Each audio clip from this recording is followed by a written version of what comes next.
आचार्य चाणक्य और सम्राट चंद्रगुप्त, इनके द्वारा अखंड भारत की नींव रखने के बाद वापस से भारत एक समृद्ध राष्ट्र बन चुका था। भारत के समृद्ध होने तथा उसके अखंडता के गुणगान दूर दूर देशों तक पहुंचने लगे थे। दूर दूर देश यानी कि यूनान और मैसेडोनिया तक पहुंचने लगे थे, क्योंकि भारत एक अकेला ऐसा राष्ट्र था जिसको पूरी दुनिया को जीतने वाले सिकंदर यानी कि अलेक्जेंडर द्वारा भी हराया नहीं जा सका। ऐसा था भारत। लेकिन ये तो सिर्फ एक शुरुआत मात्र थी। ये वंश एक ऐसे राजा को जन्म देने वाला था जिसके युद्ध कौशल और वैदिक ज्ञान से भारत को 7वें आसमान पर पहुंचा दिया था। चाणक्य का सपना पूरा हुआ तथा भारत एक अखंड राष्ट्र बन गया था, जिसका विस्तार पर्शिया से बर्मा तक मिलता है। तो फिर ऐसा क्या हुआ इस राजा के साथ कि इन्होंने इतने शक्तिशाली और इतने समृद्ध होने के बावजूद भी अपना वंश तथा अपनी सत्ता त्याग दी और शांति के मार्ग पर चले गए, जबकि ये भारत को एक और अच्छा समृद्ध राष्ट्र, एक और समृद्ध देश बना सकते थे।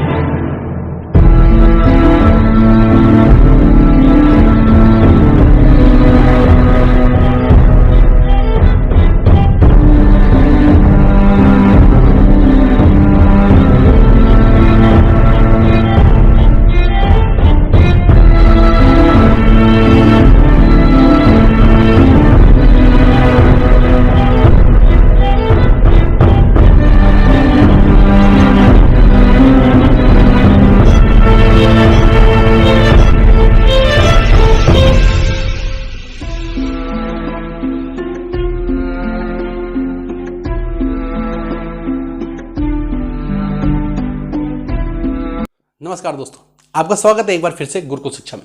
दोस्तों, अभी तक तो आप समझ ही गए होंगे, हम आज आपके लिए अखंड भारत का दूसरा पार्ट लेके आए हैं। आचार्य चाणक्य और चंद्रगुप्त के द्वारा जब अखंड भारत की नींव रख दी गई तथा एक अखंड भारत बना दिया गया, इसके बाद भारत एक समृद्ध राष्ट्र बन चुका था। जब चंद्रगुप्त के बाद इनके पुत्र बिंदुसार आते हैं तो ये इनकी राजस्व नीति इतनी जबरदस्त होती है, इतनी बढ़िया इनकी राजस्व नीति होती है कि ये भारत को अर्थव्यवस्था के मामले में बहुत ही उन्नत बना देते हैं। तथा आगे चल के इन्हीं का एक पुत्र होता है जिनका नाम था सम्राट अशोक। दरअसल चंद्रगुप्त के बेटे बिंदुसार की 16 रानियां थी और इनके द्वारा पुत्रों की संख्या 101 थी और सम्राट अशोक इन्हीं में से दूसरे नंबर पे थे। इन्हीं से एक बड़ा पुत्र इनका भी था, यानी कि सम्राट अशोक का एक बड़ा भाई भी था जिनका नाम था सुसीम। ये इनके सौतेले भाई थे। अगर हम सम्राट अशोक की बात करेंगे तो इनकी माता का नाम धर्मा था। दरअसल बिंदुसार के वृद्ध अवस्था में पहुंचने के बाद बिंदुसार भारत की सत्ता एक ऐसे व्यक्ति के हाथ में देना चाहते थे जो भारत को बिल्कुल समृद्ध राष्ट्र बना सके। धर्मों के अनुसार तथा रीति रिवाजों के अनुसार तो सबसे बड़ा बेटा ही सत्ता संभालता है, लेकिन इनकी सोच यहाँ पर ऐसे थी कि अभी तक आचार्य चाणक्य, चंद्रगुप्त और बिंदुसार द्वारा जो त्याग यानी कि अखंड भारत को बनाने के लिए जो त्याग दिए गए हैं, यह आने वाले समय में बिल्कुल बेकार न चले जाए। और इन्हीं के 101 पुत्रों में से सबसे समृद्ध और सबसे शक्तिशाली होते हैं सम्राट अशोक। लेकिन सम्राट अशोक के बड़े भाई सुसीम के कानों में ये बात पड़ने के कारण कि सत्ता अशोक के पास जाने वाली है, ये अपने 99 भाई को कत्ल करवा देते हैं। ये जो कई किताबों में आप सुनते हैं ना कि सम्राट अशोक ने ही अपने 99 भाइयों की हत्या करवाई थी। दरअसल ये लॉर्ड मैकाले द्वारा लाई गई शिक्षा नीति का एक प्रमाण था, जिसके द्वारा हम अपने ही सम्राट यानी कि अपने ही राजाओं पर सवाल करने लग जाएं कि हमारा धर्म और हमारा ज्ञान बिल्कुल बेकार था, कि हम आपस में भाई बहन मिलकर लड़ते थे।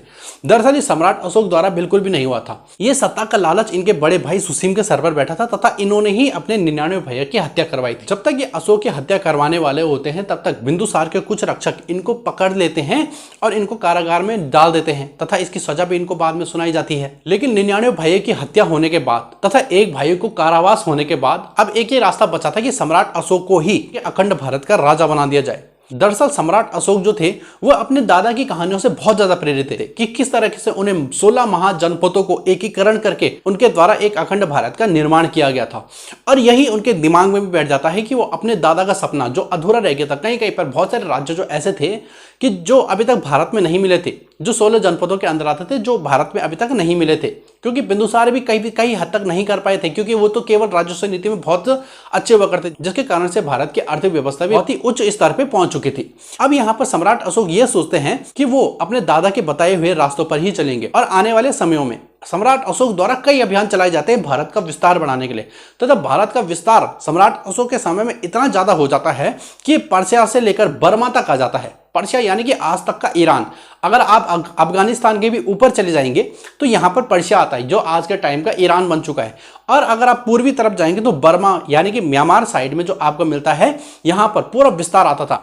यहां तक का इतना खौफ सम्राट अशोक का दूसरे राज्यों में होता था कि जहां से सम्राट अशोक गुजरते थे वो अपने बिल्कुल हाथ पर रख के अपना राज्य सम्राट अशोक को दे देते थे। अभी तक तो सम्राट अशोक अपने अभियान द्वारा अखंड भारत का एक विस्तार कर रहे थे, लेकिन उनके राज्य के बगल में एक और दूसरा राज्य आ जाता। आचार्य दिगंबर पाटिल की पुस्तक चरित्रमाला, जिसमें उन्होंने अशोक का वर्णन किया है, यानी कि सम्राट अशोक का वर्णन किया है, उन्होंने उसी पुस्तक में बताया है कि जब ये कभी साम्राज्य के लिए जाते थे तो ये वहां के राजाओं को कहते हैं कि आप युद्ध मत कीजिए, केवल हमारे लिए कार्य कीजिए, क्योंकि आने वाले समय में कभी भी जैसे सिकंदर जैसे आक्रमण अगर कभी होंगे तो हम सब मिलकर यानी कि एक अखंड भारत मिलकर उस खतरे का सामना करेगा तथा उस हमलावर को वहां पर वापस निपटाएगा। अब यहाँ पर उन्होंने पहले तो देखा था, अब राजाओं को भी पता था कि जब भारत अखंड बना तभी जाके अलेक्जेंडर यानी कि सिकंदर यहाँ पर आक्रमण नहीं कर पाए, तो वो बिल्कुल हामी भर देते थे।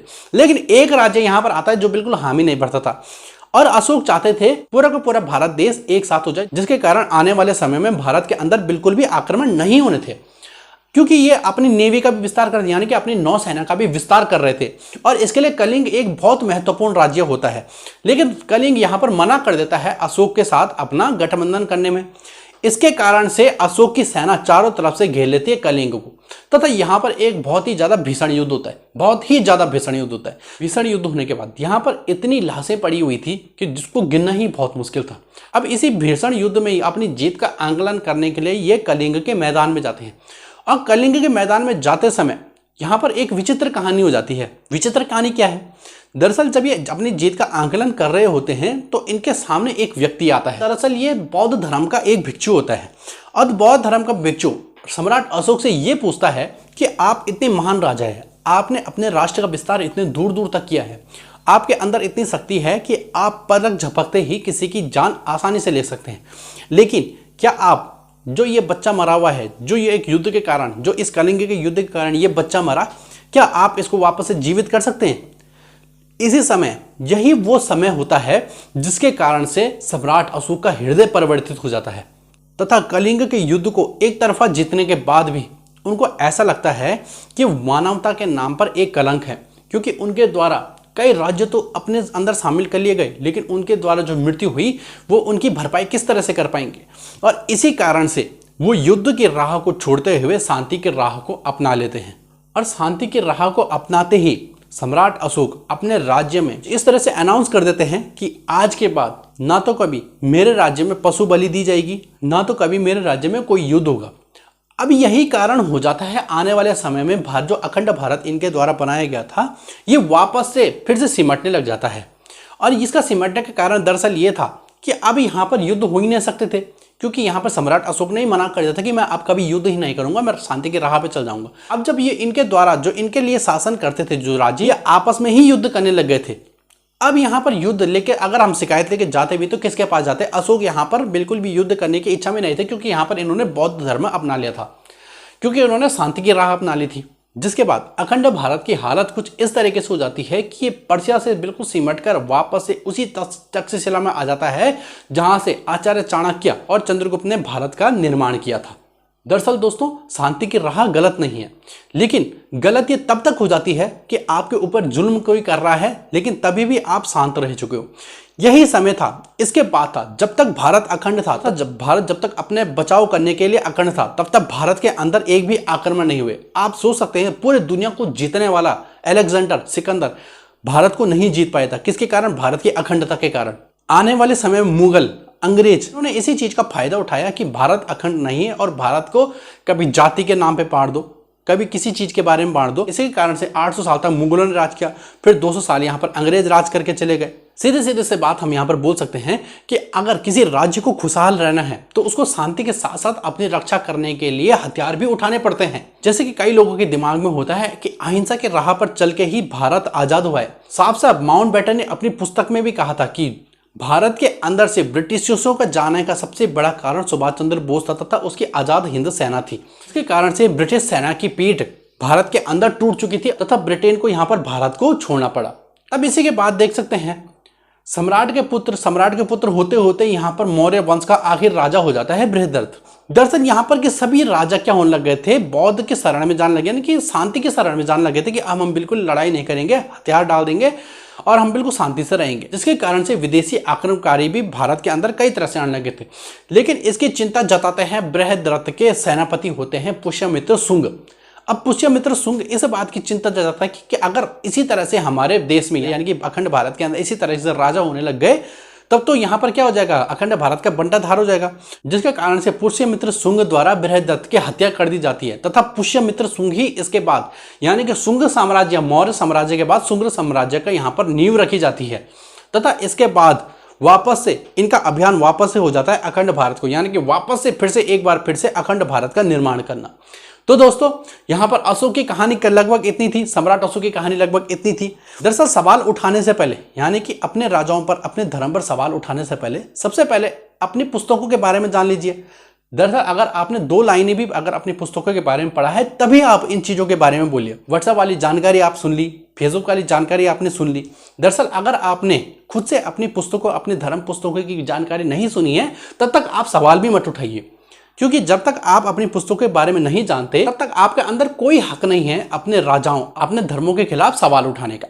और ऐसी किताबें मत पढ़िए जो एक टाइम पे लॉर्ड मैकाले द्वारा हमारी शिक्षा नीति के अंदर डाली गई थी, उनसे पुरानी किताबें भी पढ़ लीजिए। ठीक है, तो ठीक है दोस्तों, अगली वीडियो में हम आपको मिलते हैं। जय हिंद।